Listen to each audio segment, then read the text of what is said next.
I'm not angry because I got cut off or whatever X's thing. It's them cutting me off triggered my I'm not enough wound or I'm not worthy.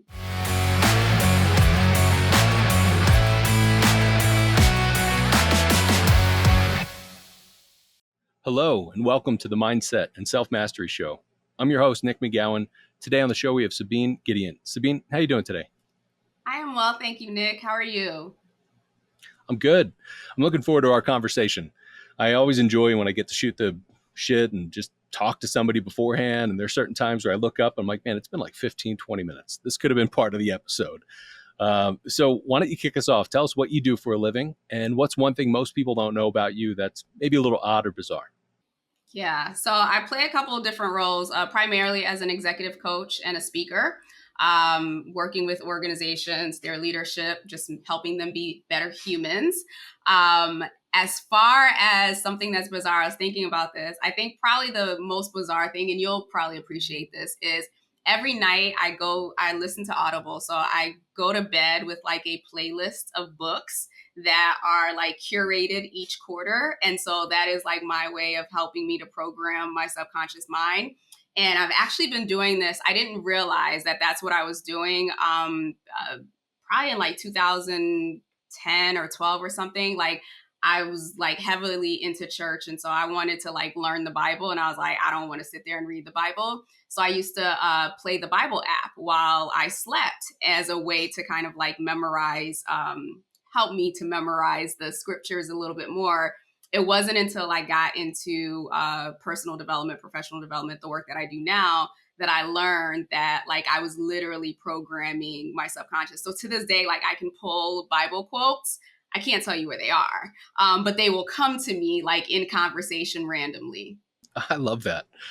So I think there's kind of a two-part pieces to that. I don't know how to put that properly, but I think some of that is like a God situation where he's like, hey, here's this verse. And other parts of it is just straight up your subconscious mind that's recalling things because you were filtering that in constantly.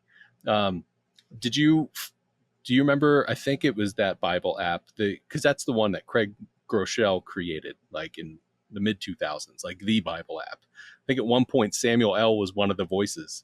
Did you listen to his voice to help you go to I did. sleep and just I read the would Bible to you? definitely. I would never Oh fall man, asleep listening to Samuel L. Jackson. yeah, just captivated the entire time. Keep going, Samuel. Now read Samuel 1 and 2 with Samuel's voice. Total nerd. Um, so that is cool. I do appreciate that. I think it's interesting how we can tie different things into just our way of being just by the music we listen to, the shows that we watch, things that we do, et cetera, et cetera. But it's also, it depends on what we want to get out of it and who we are. Like, I think about it like this. I watch a lot of Criminal Minds, like CSI and stuff like that. And I saw something recently that was like, what was it? If your thought of relaxing is watching 3 or 4 episodes of true crime, you should probably talk to a therapist. And at first I thought, well, I pay at least 3 people monthly to help me with things, and I have weekly sessions, and I watch this every night. But I watch it from the aspect of watching people do incredibly tough things and really horrific situations and still keep their cool and they're calm about it, instead of going, oh, well, how did somebody dismember somebody? Like, not a fan of that. But like, what did they do in the aftermath, etc.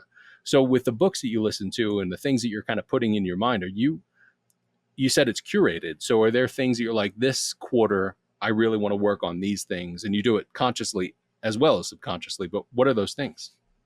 Yeah. So funny enough with the true crime stuff, like I used to be a big like SBU fan, SVU, yeah. right? And it was like I was always mesmerized by like how they solved it because I was always trying to figure out who the person was. It wasn't until like I started going through my healing journey that like once I started going through my healing journey, I couldn't watch those shows anymore because now I started getting triggered. Before it was about the cops and how they were going to solve it and everything. And then once I started to do my own work, I started relating to the victim in the situation. And so like I had to stop that. So kudos to you for being in that space where you could still watch those shows. So for me, when it comes to like, I guess right now what I'm focusing on is building my intuition. So like, again, I've identified an area that I really want to strengthen. And we'll talk about this in the conversation. I realized that as a kid growing up, just the situations and the circumstances that were around my surroundings, like I wasn't allowed to feel, or I wasn't allowed to express emotion. And so for me, emotion was just like, I didn't have time to deal with it. Right. And I rationalized like, oh, well, I'm a type A achiever. I don't have time to be stuck in emotions and all this other stuff. But it was stunted. I was emotionally immature. And so as I started to learn about my emotions, it allowed me, and obviously, when that stuff starts coming up, you have to process it. But it also allowed me to realize that deep down inside, I didn't yet know how to trust myself. And so, as I've been doing this work of learning how to build that self trust, a lot of that has to do with the intuition. And so, that's where I'm focused on right now for the sake of being able to say, all right, if someone asks something or if I have a decision to make and it doesn't feel good, that I can go within myself and trust that if I got a knot in my stomach, then that's a no. Or if I have butterflies, that may be a yes. So that's where I'm focused on for this particular quarter. So, like I said to you before we even hit record, even if we have a topic in mind, we might go a different way, or it might all just kind of tie together. And I think there are pieces, especially with the intuition, that there are times I have people on that talk about that, and sometimes there are things that will continue after we've recorded and we're just hanging out and like shooting the shit. And intuition is one of those things that's a moving target for a lot of people.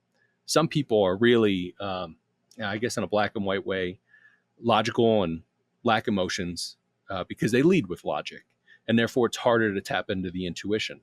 If you are empathetic and you are hyper emotional, or more on the emotional side at least, it can be somewhat easier, but still clouded based on other judgments, biases, interpretations, all that sort of stuff. You mentioned that you're getting the last word on power. We need to connect again after you go through that, because that talks about not only intuition, but the subconscious winning strategy that was created as a kid to be able to win in life.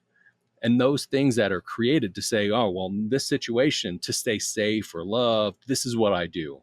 And this is how I do it from here. That then takes away from our trust.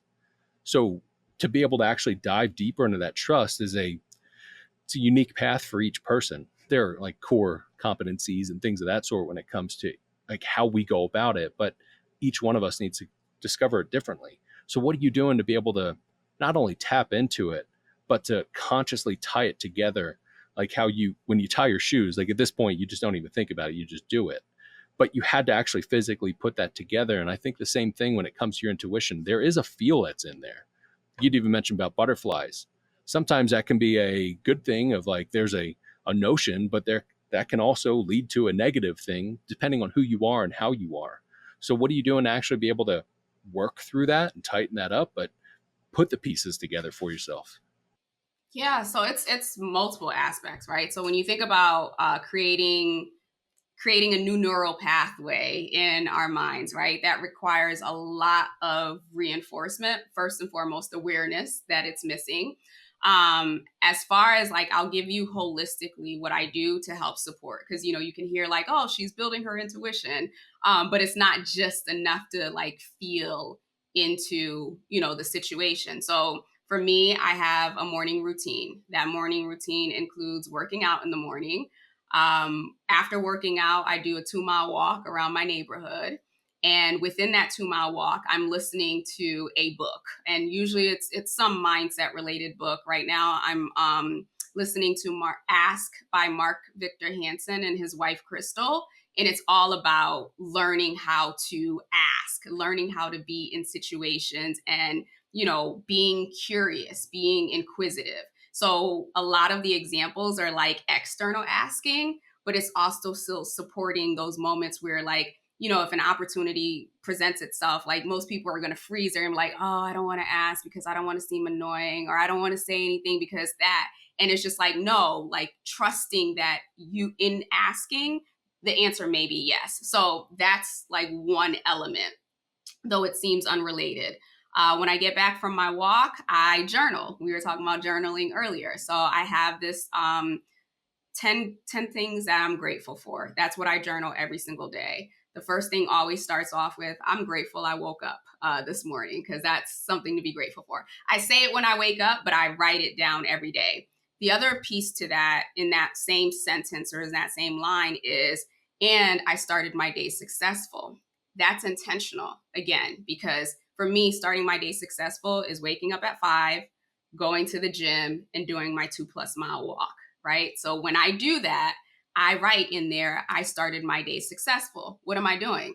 I'm programming my subconscious mind to say the day's already successful, right? And I said what I committed to doing. So that's another level of building self-trust, because my goal the night before was to wake up at 5, work out, and do my 2-mile walk. So that is, again, building that trust. The commitments that we make to ourselves, this is a side, the commitments we make to ourselves are the biggest commitments that we can make. And when you are continuously letting yourself down, or you say you're going to do something and you don't do it, that erodes self-trust really, really quickly. So I celebrate in my journal that, hey, I did it. I did what I said I was going to do. And once I'm done with the journaling, I have a couple of like prayers, meditations that I'll run through just to kind of ground myself. So that's the basis of the daily routine. The books that I choose, they're books.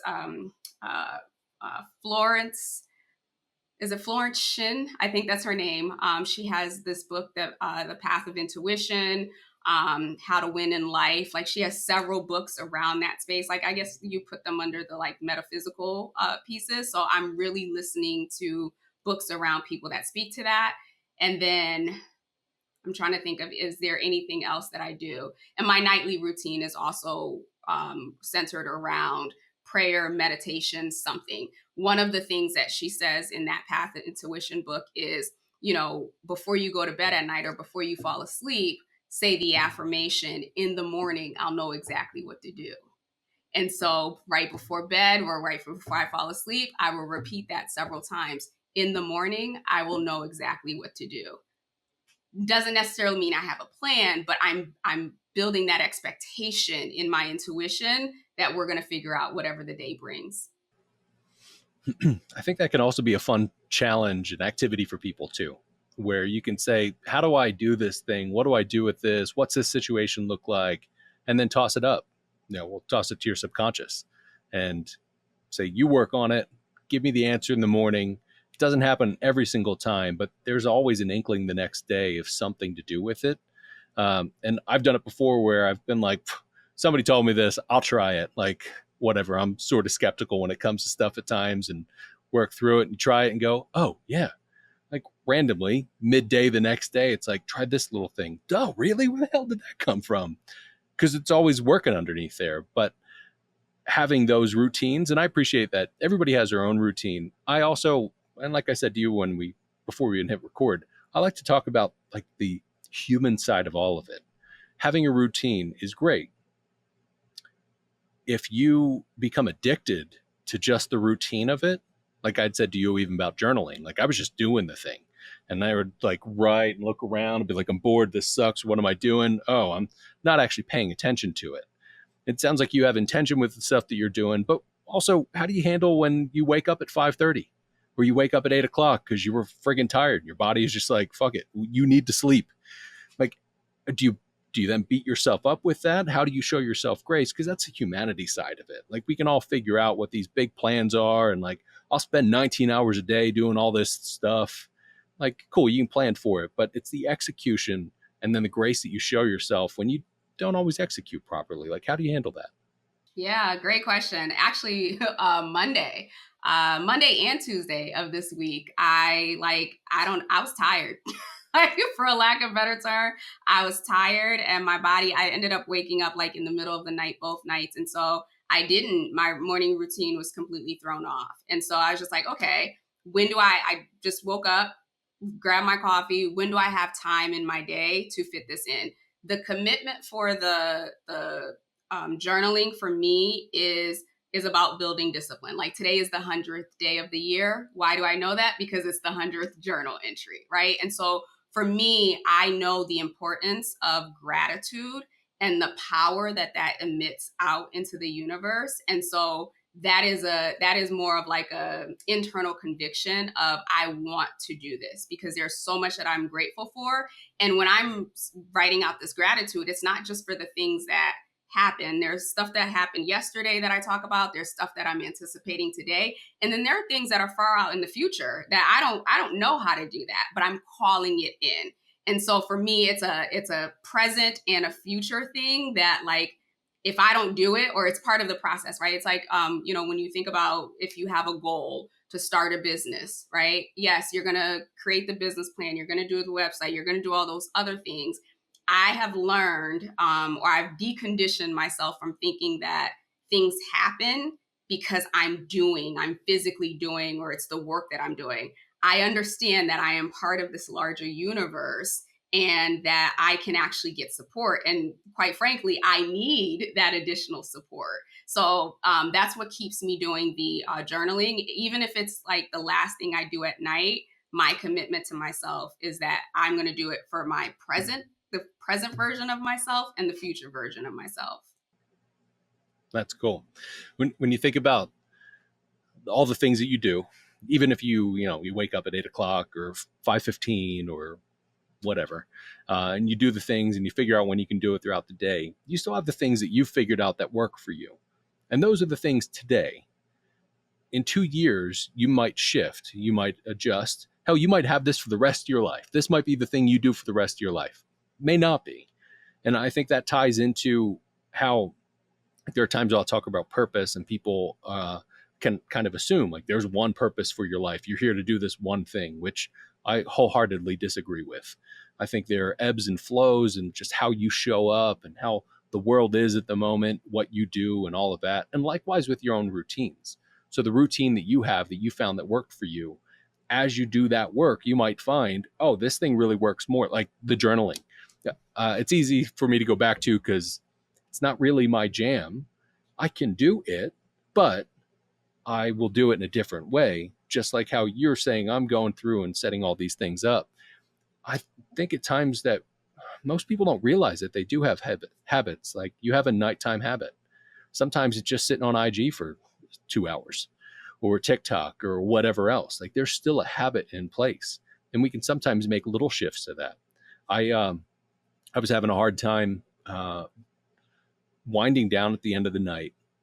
Like I would basically work on projects until I was like fried, and then go, oh, it's 1:30 in the morning, I should go to sleep.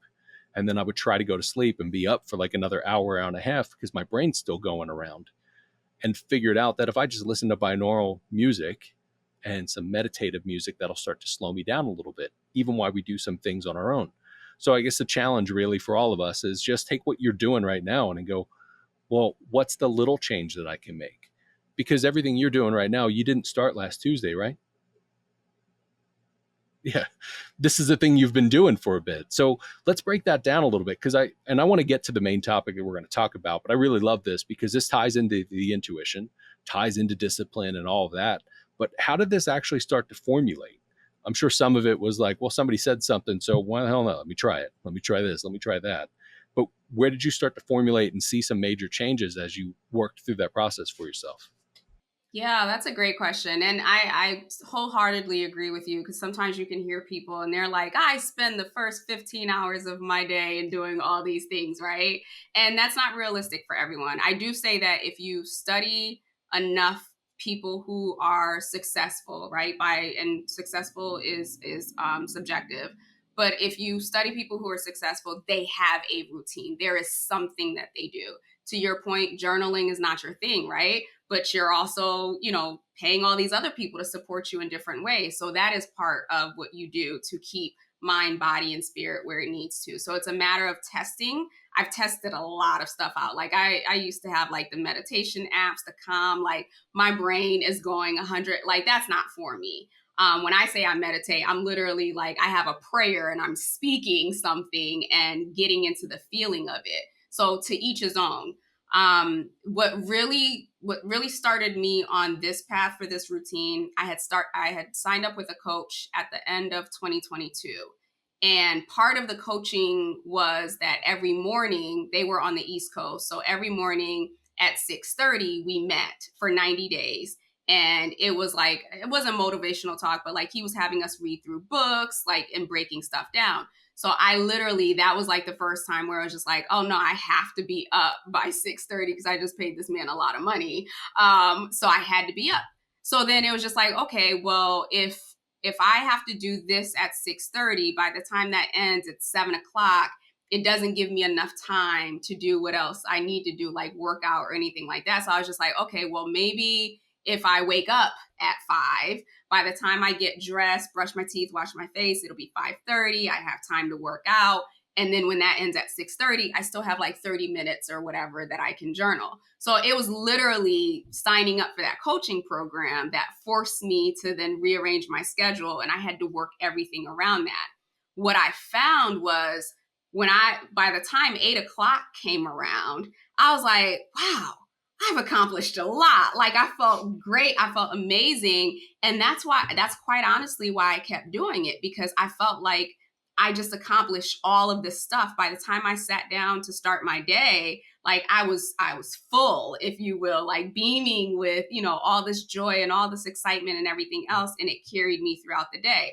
To your point, there may be another season in my life, like if I'm in a relationship or if I have children, like that may not, I don't get those 3 hours, right? So that season of my life, I'm gonna have to shift it. But really what shifted it was something came around, I used it, it works, it's been working, and that's why we're using this routine. Yeah. Well, even you can break that down too. Because of that situation, that catalyst, you did something about it, but you were also self-aware with it. Like you jumped past that earlier. You said self-awareness and then just went right past it because you're well past that, obviously, in your walk and everything else. But that is a big thing. Like if we really break it down into like dumb pieces, you were self-aware of this thing because of this situation, but you also had the accountability that was tied to it. So not to plug just coaching, especially the right coaching, but any sort of accountability when it comes to that helps you to be able to do stuff on your own is super critical and crucial. And I'm glad that you pointed that out too, that like things will change. I had a I had built this routine that was like an hour and a half in the morning, an hour and a half at night, and all these things. Got a girlfriend, moved 1,100 miles away. We moved into a tiny home, and all of that changed. But that's a thing that we then get to make decisions of how do we change this for what works with me now. Just like what I said earlier, where people will say, the one purpose in life, or you do this one thing, and this should work for everybody. I even think about the stuff that you were saying of like you felt accomplished. If you didn't feel accomplished, would you still be doing it? Of course not. Because you'd be like, fuck, this is stupid. This isn't getting me anywhere. This isn't what I want, whatever. But because it is, you're going to continue to do it. Now, that might shift. Again, you might do this for the rest of your life. Maybe we'll talk in 40 years and you're like, yo, dude, I am still doing all that stuff. I hope that's the case. But we've got to give ourselves the flexibility to be aware of what's going on, the situational awareness, to be able to say, this is what's happening right now. And how do I shift? And how have I shifted as a person? But I want to think that some of that also ties back to what our situations in life look like. So one of the reasons why I brought you on, wanted to have you on the show, was because of grief and being able to talk about all the things that happen with grief. People will say, I have this situation or I do this thing because somebody died years ago or this major catastrophe happened or what have you. We all experience grief, even if, you lose some device. You're like, man, where did I put that stupid thing? This short grief that we probably all go through. Where the fuck are my keys? Of like, there's a little bit of that, but then it's you lose a parent or a loved one or something like that. And I think that also can tie into how our discipline shows up or how we step away from it. What are your thoughts when it comes to that? Yeah, so you brought up a really great point. Usually when grief is being talked about, it's in the context of you lost someone, right? But if you think about it throughout our lives, like every day we're cycling through the grief process, right? So to your point, you moved 1,100 miles away, right? Like that move away from what was familiar, away from like people that you knew, like there's a grieving process that happens there too. Someone graduates from college, right? And now they're on their own. There's a grieving process. So even the good things in life spring on that grieving process, and growth, even like believe it or not, we grieve probably more in those seasons and in those times where we are growing, because parts of us, old parts of us, are shedding away as we're becoming this new version. So, at any given point, you are in that grief cycle. And as grief is not linear. Like you don't go through the 5 steps and then all of a sudden you're like, Yeah. arrive. Something's going to Ta-da! happen, right? Something's going to happen and you're going to be back in that. Or something happens and you're triggered back into bargaining. You step into this new area of your life. You step into entrepreneurship. I remember I was planning on, I had started my business while I was still in corporate. And, I finally made the leap, so excited. It was a great thing. And I remember June 30th, 2018 was my last day, right? And leading up to that, oh, you couldn't tell me anything. Like I was just super excited. I woke up July 1st and I looked at myself in the mirror and I'm like, what did I do? And not even just what did I do, but who am I now? Who am I now? That identity that I had spent well over a decade building, that next morning, like I had to face, like, you're not her anymore.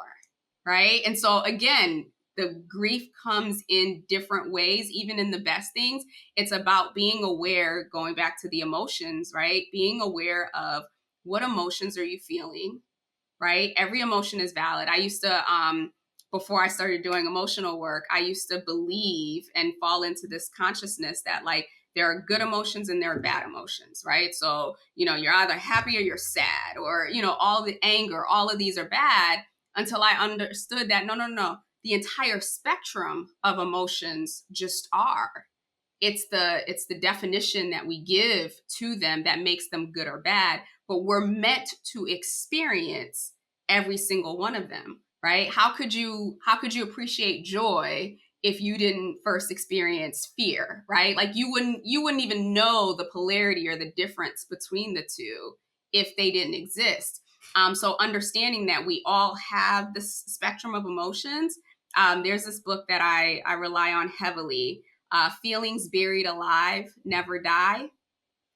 It's by Truman, Catherine Truman. I'll get you the initial list.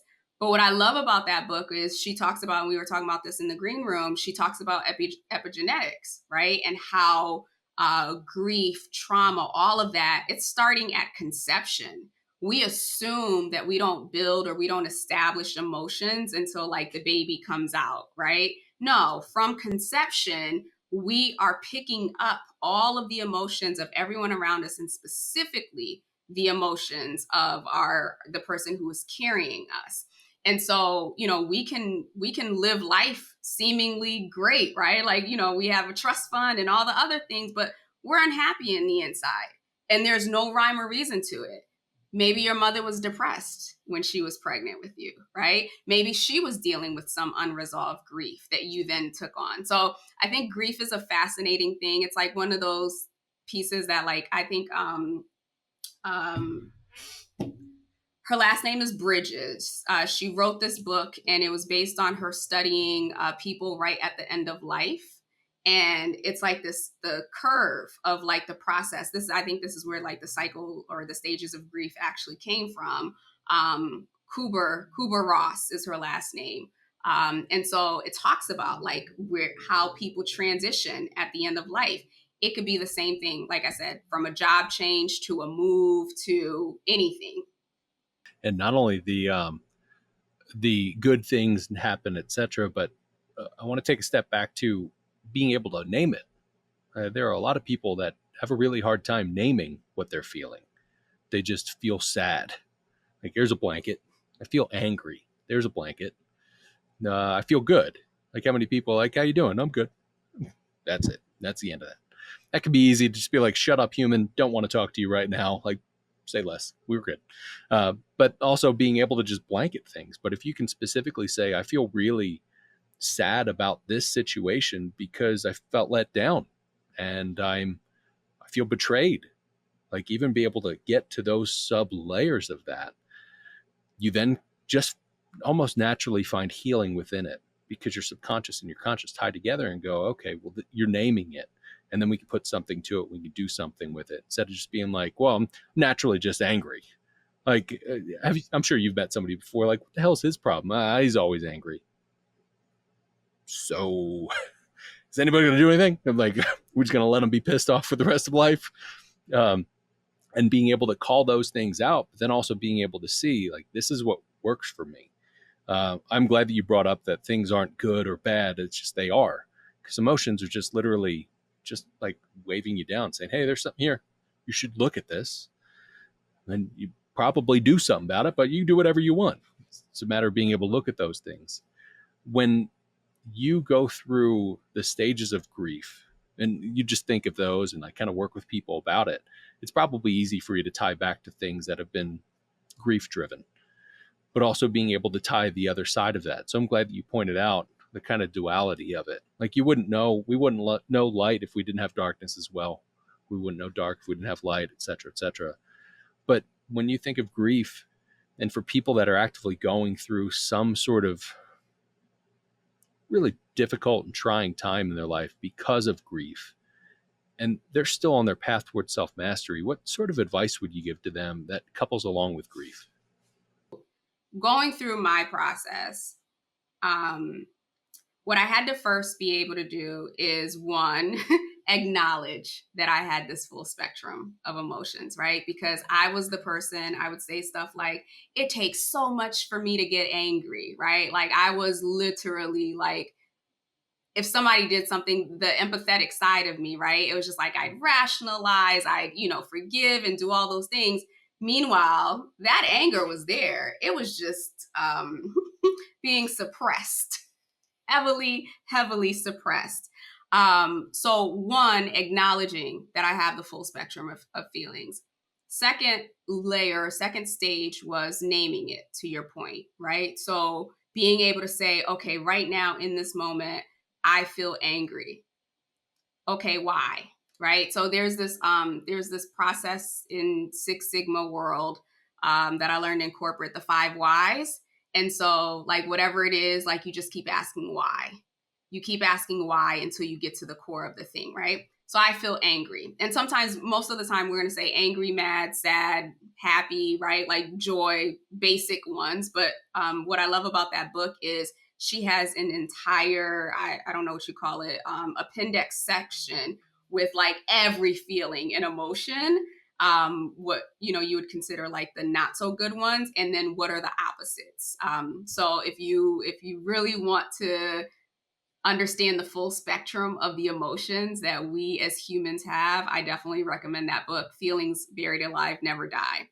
So one, you get to the core of like, okay, I feel angry. Why do I feel angry? Because they cut me off in traffic. Okay, well, why did that make you angry? Because that means that they don't, that they don't value my time. Okay, well, why does that make you feel angry? Well, I'm important too, right? Like, you do the work of getting down to the root of what you feel. And oftentimes it's going to go back down to 3 things. I'm not enough, I'm not worthy, or something's not available to me, right? Those are the core wounds that we have. I'm not enough, I'm not worthy, and something's not available to me, which still falls under the I'm not worthy. And that takes a lot of courage and honesty to be able to get to that point where you realize that, oh, I'm not angry because I got cut off or whatever X is thing. It's that them cutting me off triggered my I'm not enough wound or I'm not worthy wound, right? So that was the second layer of getting honest about myself of, those initial wounds.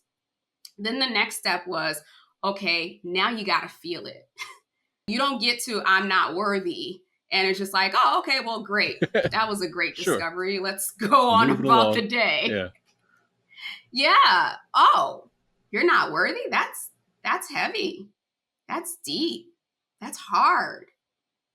When did you first realize you didn't feel worthy? What were those experiences that led to that? Right? And allowing it to drum up all of those memories, maybe even the things that were repressed. And sometimes, and I know you like to talk about trauma, sometimes the trauma isn't the things that happened, right? Like the overt things that happened. It could be the things that we never got or the things that were never said, right? Like if you were a really emotional child and like your parents were emotionally immature and couldn't be there for you, but they still provided, they still did all the things, right? They, that's still trauma, Yeah. right? And so you get to feel all of that and get back to the root of all those pieces.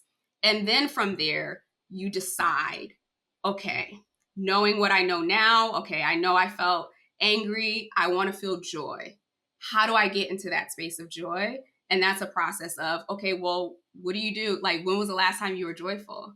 How can you think back? Sometimes it's just thinking back to a memory of when we were like in that state of joy or we were happy or whatever the thing is. And it doesn't mean you're going to get to joy just because you think about it, but you can go from the spectrum of angry to frustrated, right? As long as you can move up the spectrum, that matters. So I wanted to share that in terms of like the process of identifying an emotion and moving through so that you can actually move it, release it, and then not even reframe it, but like create the next set of emotions that you want. When it comes to grief, I think it's still the same thing. There's the obvious grief when you lose something, right? Like you've lost something. But if you're 3 years out from having lost something or having experienced something and you're still feeling the emotions as strong and as like as you did when it first happened, then that means that you're not feeling grief for that particular situation that you may think it is. That is grief that is underneath something. And so that may have been the catalyst to bring it up, but that's an opportunity to really dig deep and say, and I'm not saying that like if you lose someone like in 3 years, like that's your expiration date, get over it. By no means, by no means. But we do know that after a period of time, especially when we're in the healing path, we start to perceive the situation differently, right? We start to look beyond what we lost to, oh, all the memories we had, or the impact the person had in our lives, or the gift that it was. If you're not able to move into that space, or if you haven't been able to move into that space, then you have to ask yourself question like, okay, beyond this, what am I really feeling?